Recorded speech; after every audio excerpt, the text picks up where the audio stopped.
It's Thursday, May 8th, and I'm standing on the shores of Dan Lake, which is a small lake located in the HALIBURTON Highlands. I'm here for 3 nights.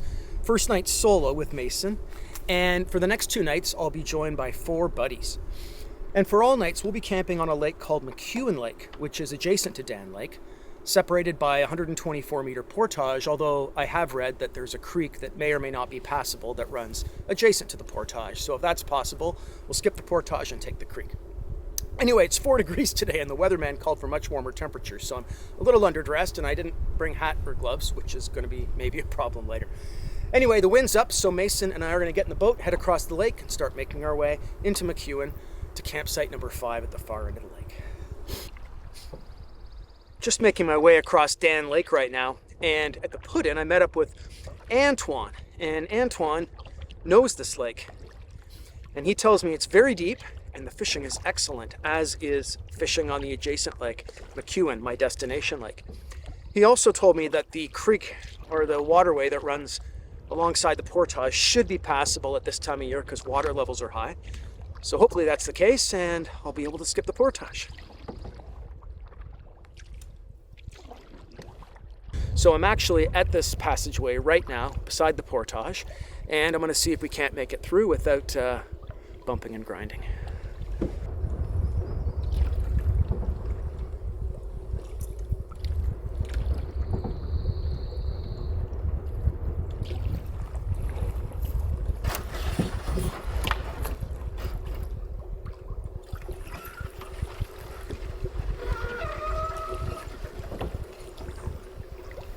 Well, that's great news.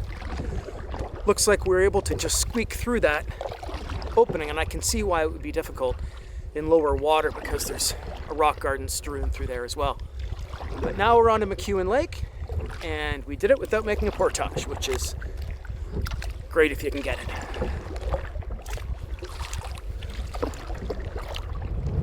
Wow, for such a little lake, it sure does gather a lot of wind.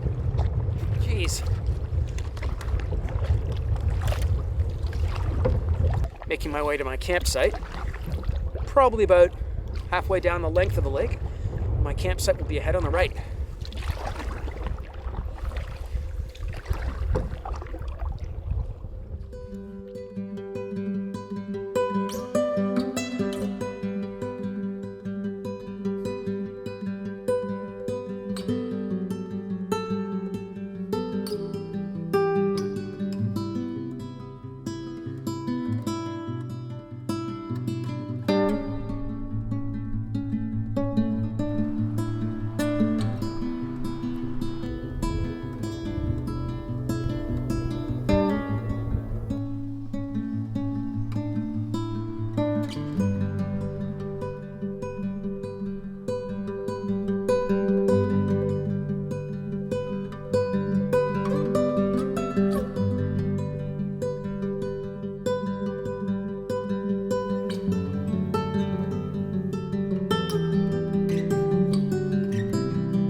I got to camp about 10 minutes ago, and since arriving, I haven't done a damn thing except poke around, take pictures, shoot some video, and just check out the neighborhood, as it were.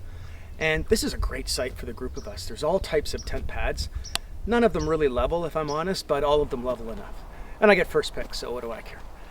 And the campsite itself is elevated from the water, so we've got kind of a stepped up view up lake and down lake, which is just lovely. Direct sun and a nice breeze as well. Now the weather's warmed up quite a bit. We're probably around 14 degrees in the sun, which is really nice compared to the 4-degree chill I was dealing with coming in this morning. But next steps for me will be to get some food in my belly, and after that, work on setting up camp so I can put my feet up and take in more of these amazing views.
Well, I've got camp all set up. I've got my bedding, my thermarest, Mason's bedding, and his foam pad underneath. And there's really nothing left to do around here except collect firewood, but before that happens, I'm gonna dive into a couple of cookies and see if I can't coax this loon to come in a little bit closer, because he's been staying just outside of the range of my long lens, and I wouldn't mind getting some closer shots if he'd oblige.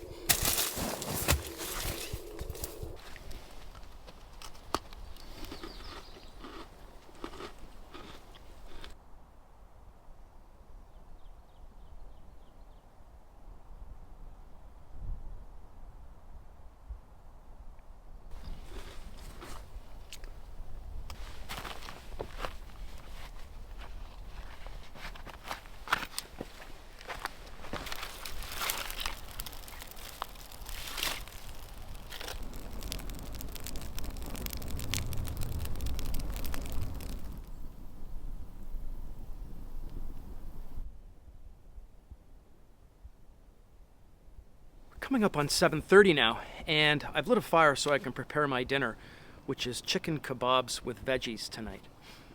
And the sun's not going to be around for too much longer. It does appear very bright because this campsite faces due west, and that sun is basically setting right in front of me. But it won't be long until it's eclipsed by the trees across the bay. It won't be long until the bugs come out. They've already started. And although they're not really biting, they're getting into the ears and the eyes and the mouth and all that sort of stuff. So I've bundled up a little bit, and the smoke is helping. Anyway, once these burn down to some coals, I'll get the kebabs on, and then the rest of the evening I'll just be chilling out in front of the fire.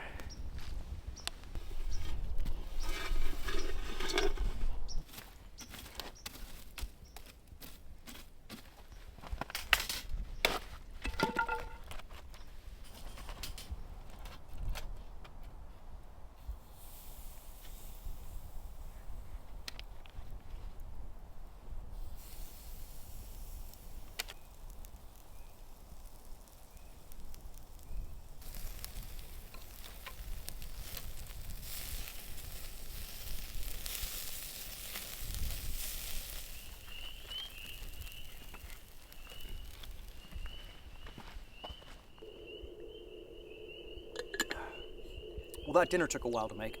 About half an hour over the coals, nice and slow. Gave them a few turns. But when I took them off the fire, I couldn't bring myself to actually eat them because the loons that I've been trying to capture were tracing the far side of the lake in vanishing light, and I tried to get a few shots and not sure what it'll look like. But after that, tidied up a little bit around camp and let the kebabs cool down a little bit, and now I'm going to dive into it.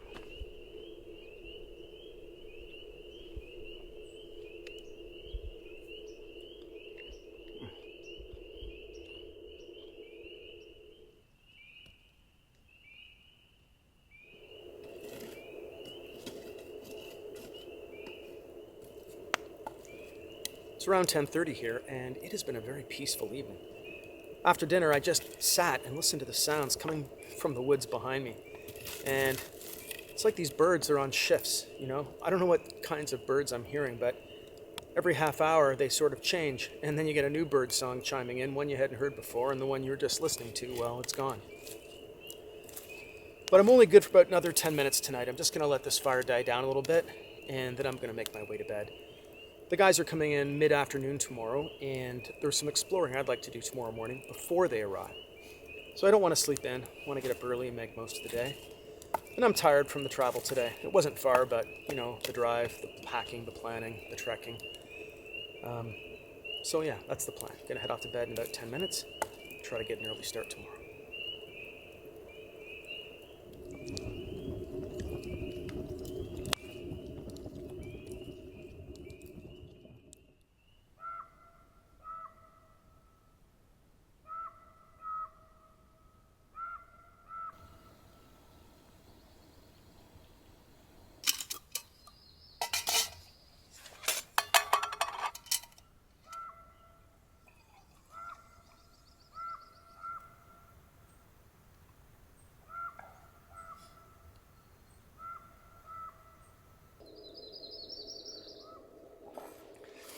Coming up on 8 o'clock now, and I've been up since about 6. And since waking up, I've made coffee number 1 and coffee number 2, and got Mason fed, and, you know, poked around, sat down by the water, listened to all the morning sounds and the lake wake up.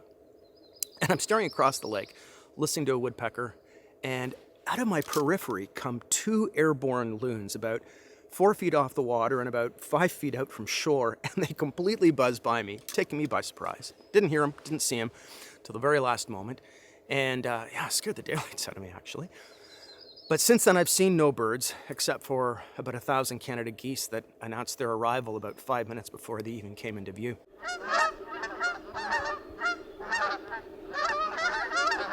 But next steps are get breakfast on the go, and after breakfast is done, I'm going to pull out the maps and plot where I'm going to be going later on this morning before the guys get here.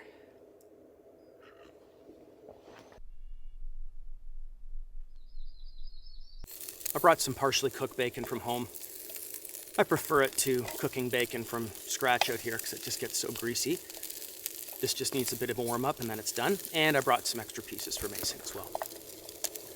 So after I finish breakfast, it's time to look at the map and see what the destinations are for later this morning.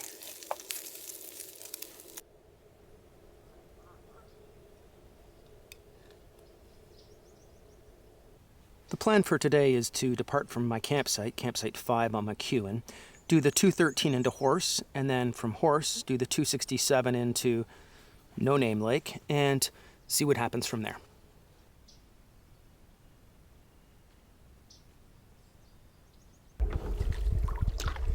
Mason and I have just launched from the campsite, and we are heading north on McEwen Lake to the portage leading into Horse.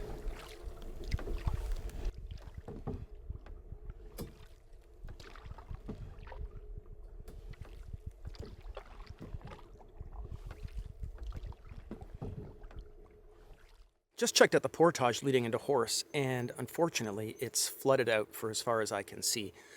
I went the first 10 or 12 feet along the shore hoping that when it dog-legged, the section further in would be drier, but it's not. Water levels are still high, and I guess it's just flooded out. So I'm not going to be getting wet feet today. It's May, and wet feet are not on my list of things to do.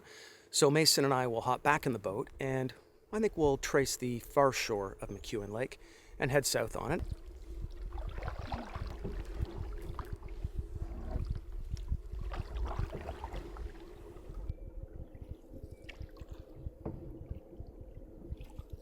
I've been paddling along the far shore of McEwen Lake, south of the portage that leads into Horse Lake. And almost directly across from my campsite on McEwen Lake, I located another portage that leads into an adjacent lake called Three Island Lake. And this portage, the one I'm standing on now, is about 360 meters, and it starts with a gentle uphill from the lake. Now, I'm not going to take my canoe to the other side, but I am going to hike the portage. I also chose to pull my canoe right up out of the water and leave it on the portage trail because the wind has been gusting something else on McEwen Lake, and it goes from dead calm to very windy in seconds, and I didn't want to come back to a missing canoe. So I'm going to hike it, and let's go, Mason. We're going to head up there now.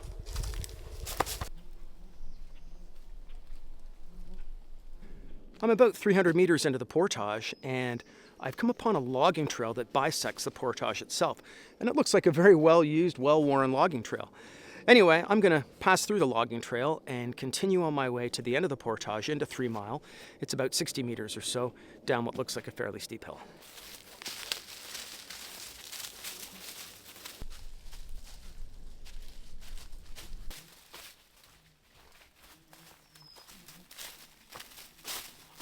There's the lake, bud.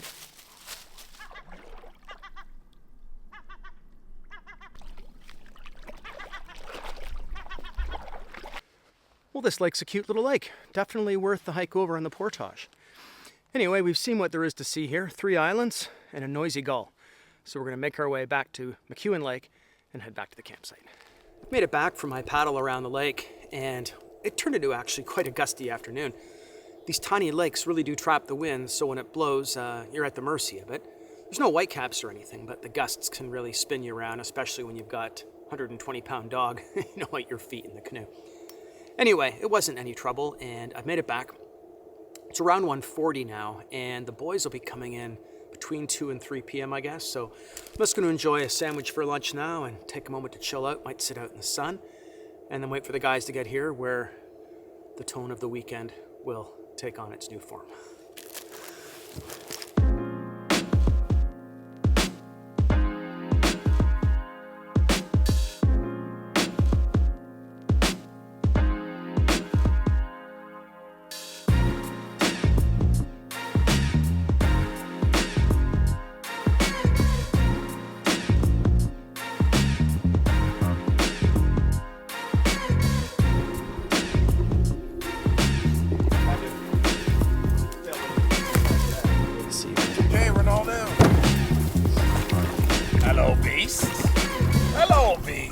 Does that help for you, Mason? Mason getting in the water and throwing your canoe like that? No, it doesn't. Hi, Mason. Get over there.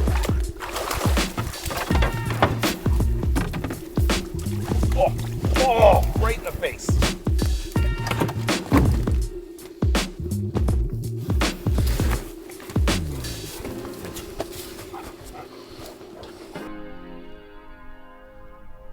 Hello.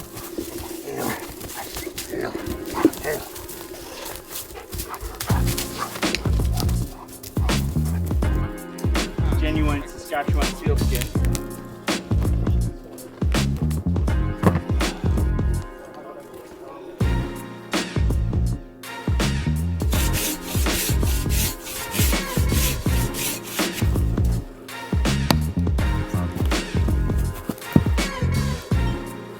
It's a pretty tough piece out there. I'll tell you. I got that.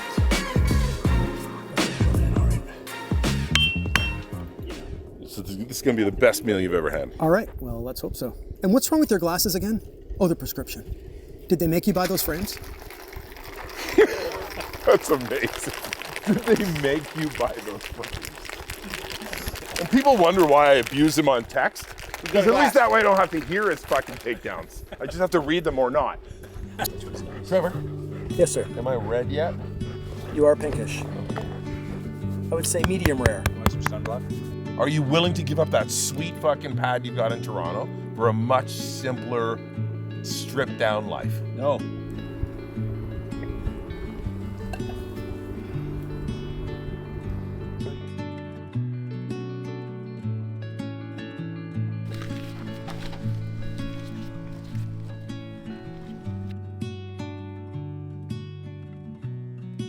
Putting them on shell down first. And I did say, What are you talking about? Look at that. It's fucking great.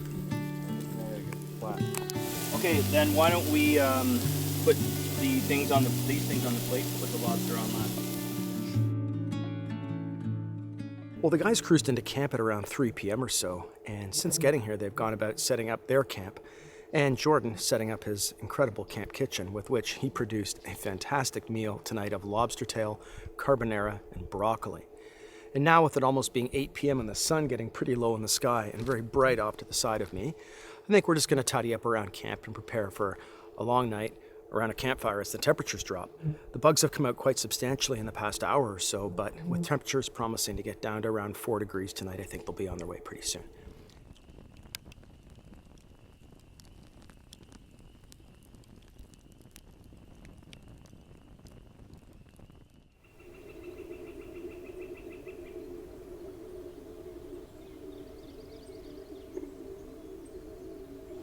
This morning was an early wake-up for me, probably around 5 a.m.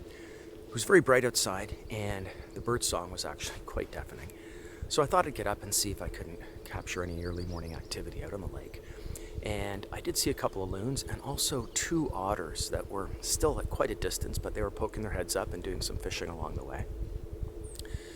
Around 6:30, 7 o'clock, the guys started to get up, and Jordan's working on making coffee right now. And we're all getting a slow start this morning. It's actually quite cold, and the campsite is very sunless at the moment, but it's starting to warm up a little bit, and rays of sun are starting to come in and hit parts of the campsite, which is a welcome bit of warmth on what is probably about a 4 or 5 degree morning.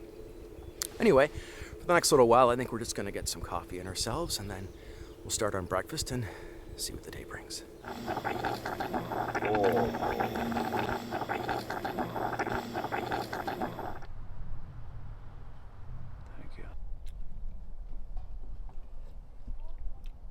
When do you guys want breakfast?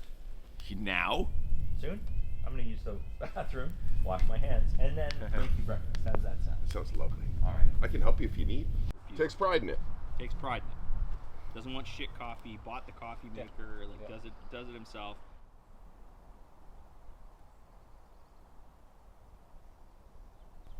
It's breakfast.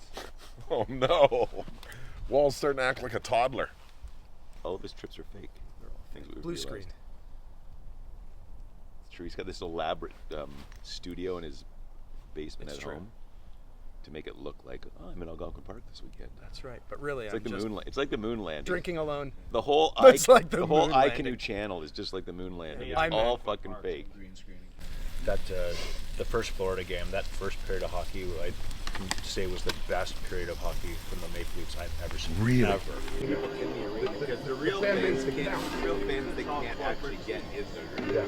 But that's where connection counts. That's where they can become like the extra players. Oh, I think that happens again. Wall.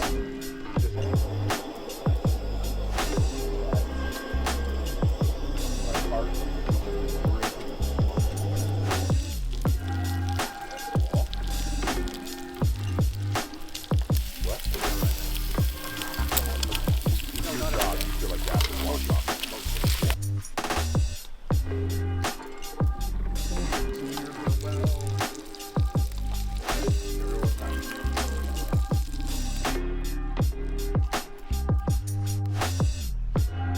That's Flavor Town.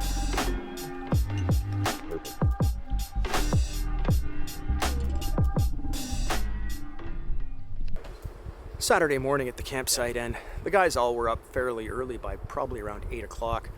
First order of business was coffee. Of course, by then I'd already had a couple, but the guys caught up with their brew.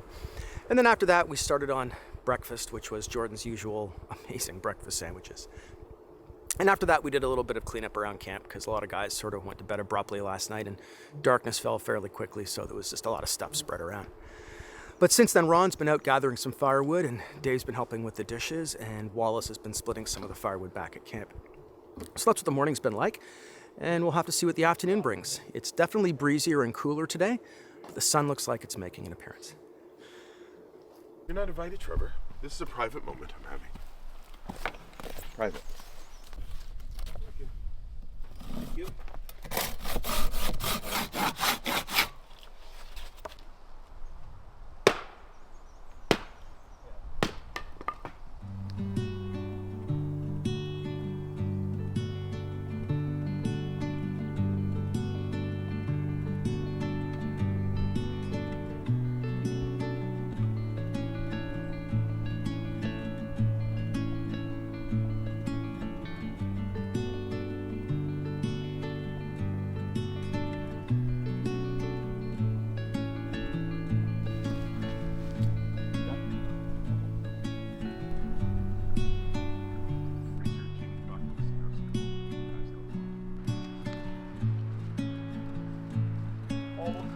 right beside you, buddy.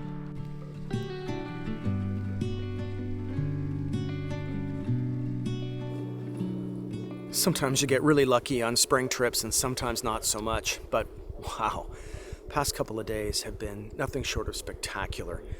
You could be forgiven for thinking the day was going to be stormy when you woke up this morning and saw the gray sky, but wow, not a cloud in the sky now, an incredible cross breeze keeping most of the bugs at bay, and just direct sun all day. In fact, we're sort of jockeying around the campsite trying to find places to sit in our chairs where we're not completely blasted by it.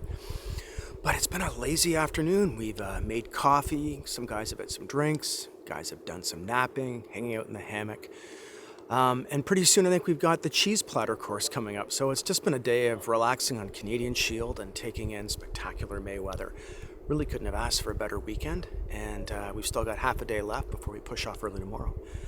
So it's cheese time soon and right on target because I'm starting to get hungry.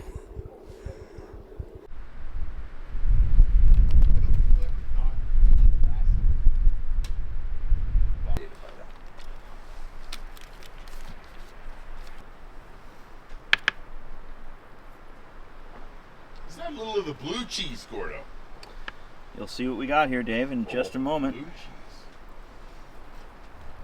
Is that just a mask? Could be the no. Wow! Nice. Sure, and look at this. Come more. Hold it right there. Bang.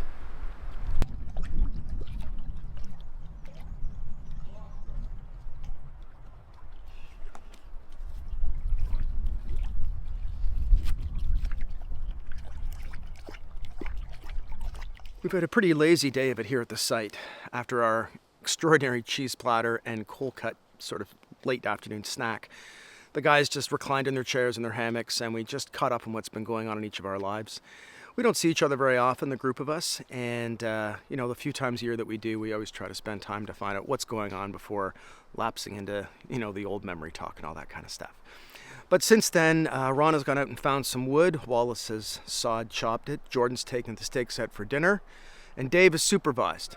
So that's what's happening, and we're just getting ready to get down to dinner. And Wall's getting the fire pit all prepped with the charcoal for our steak, shrimp, corn on the cob, and baked potato feast, which is pending. As far as toasty, they're work.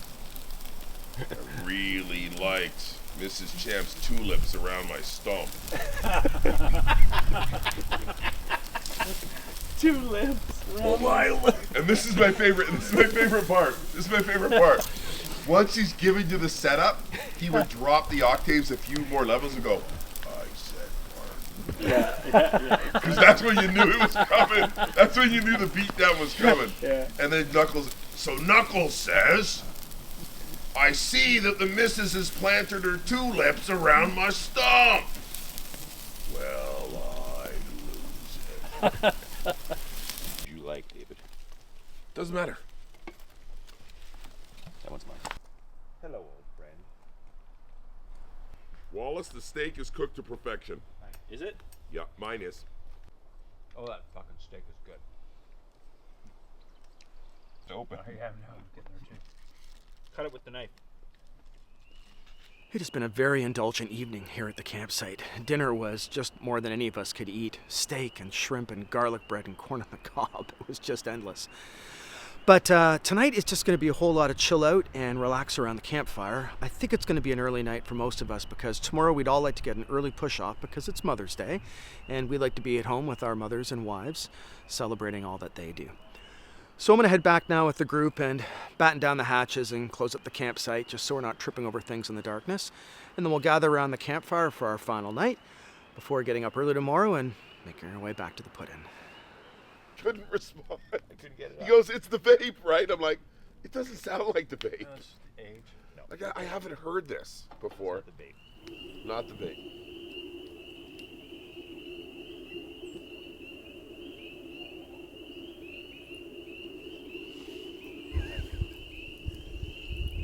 Oh, the cake's at the bottom. Oh, you got the ones in the jars. Cake's always.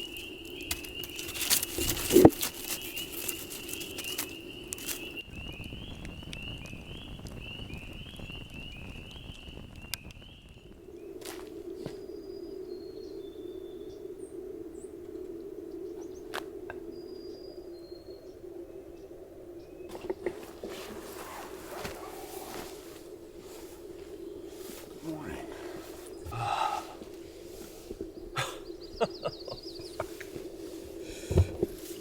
Can I get those tickets from you? Yeah, Dave, you saved me some, man. Yeah.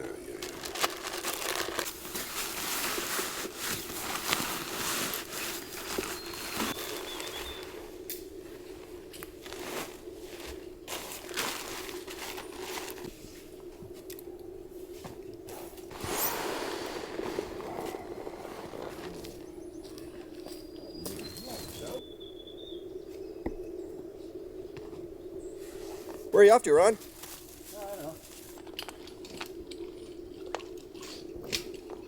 My body really.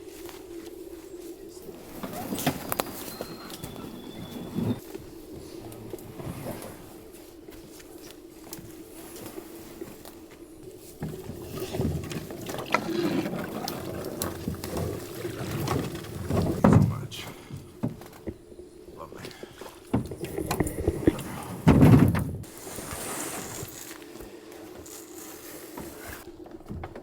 Yellow bag wall? Yep. Or your cooler maybe?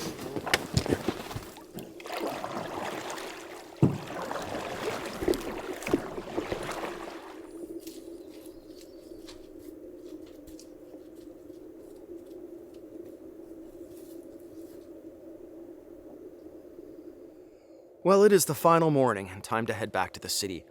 The guys were up early this morning and pushed off at around 6:20, and it's just about 10 to 7 right now, and I'll be heading out shortly myself. These spring canoe camps, you never know what kind of weather you're going to get, so we always try to arrange the camp location to be somewhat close to the vehicles, just in case we run into bad weather or high winds or rain or something like that. But we lucked out this weekend. Besides the gusty winds, we had very few bugs, incredible sunshine, really scorchingly hot days at times, and freezing cold nights every night. But nothing we couldn't handle, and that's what spring terps are about. There's always that mixed bag of weather, and you got to take the good with the bad.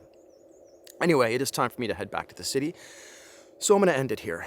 Thanks so much for coming along on this short 3-day canoe camp, and look forward to seeing you on the next one.